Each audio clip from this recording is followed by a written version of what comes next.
There are days where I don't touch the canvas, not because I'm uninspired, but because my mind feels like a crowded room.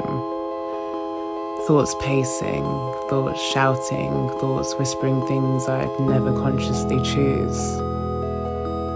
Lately I've been sitting with intrusive thoughts, the kind that arrive uninvited, carrying stories that don't belong to my character but still demand to be felt.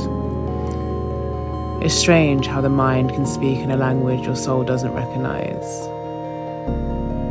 I used to think that the presence of these thoughts meant something about me, that they were revealing hidden truths, secret intentions, or some darker version of myself I'd been avoiding. But what I'm learning is quieter. Thoughts are not confessions, they are interpretations, and not all of them are mine.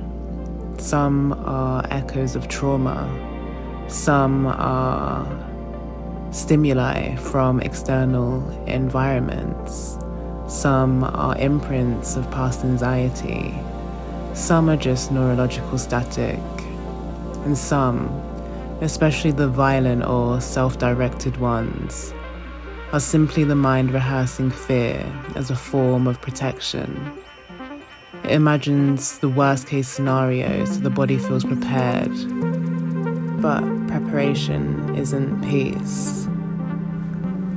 When I give those thoughts too much attention, when I feed them with emotional charge, when I panic and try to fight them, they grow even more tension. They feel real. They feel true. They feel like me, but the truth is simpler. Intrusive thoughts don't become powerful because they exist. They become powerful because we fuse our identity to them. Energy follows attention. Where I focus, I feed. So I've been practicing something new. Not resisting, not analyzing, not performing spiritual CPR to make them disappear. Just sitting, breathing, letting the thought be a thought. Neutrality collapses the narrative. Thoughts lose charge when they are witnessed without judgment, the way you watch clouds move across the sky without trying to rearrange them into better shapes. And neutrality is not numbness. Neutrality is presence without panic, presence without performing, presence without assumption, presence without feeling the need to do anything or to fix anything.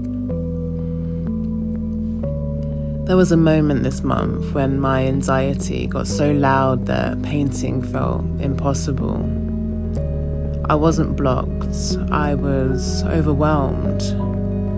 I felt like if I sat still long enough to create, my mind would turn on me. And that scared me, so I paused. Not out of avoidance, but out of compassion.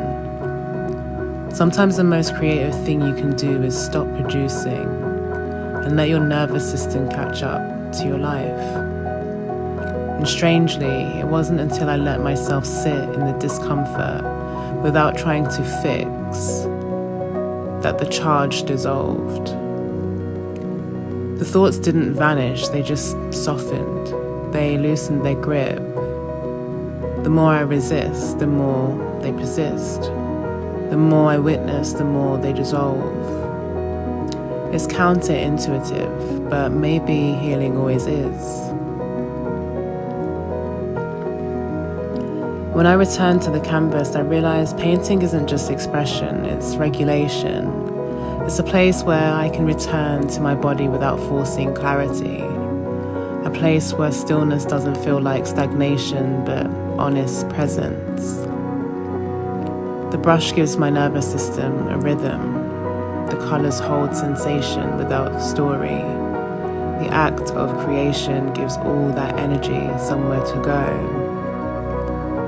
Instead of spiraling inward, it flows outward. It transforms. Art is alchemy in slow motion. It turns emotional voltage into texture, shape, and color. It translates chaos into coherence. And maybe that's why this residency isn't just about painting, it's about learning that creativity is a form of self-mothering. Intrusive thoughts are not portals into darkness. They are invitations to witness the parts of yourself you usually rush past. They are reminders that your mind is a landscape, not a verdict, a weather system, not an identity, a field of passing signals, not definitions of who you are. And when I sit with them, not resisting, not fearing, not absorbing, I feel something shift. I become the observer again, and the observer is always free. I choose not to identify. Today I paint from that place, not to escape the mind, but to accompany it. To remind myself that I don't have to be afraid of what arises, because I am not the thought, I am the one who watches. This is day 35, a study in neutrality, a lesson in presence, a reminder that even in darkness, creation can be a light, and even whilst being challenged with intrusive thoughts, you get to make them your best friend by slowing down.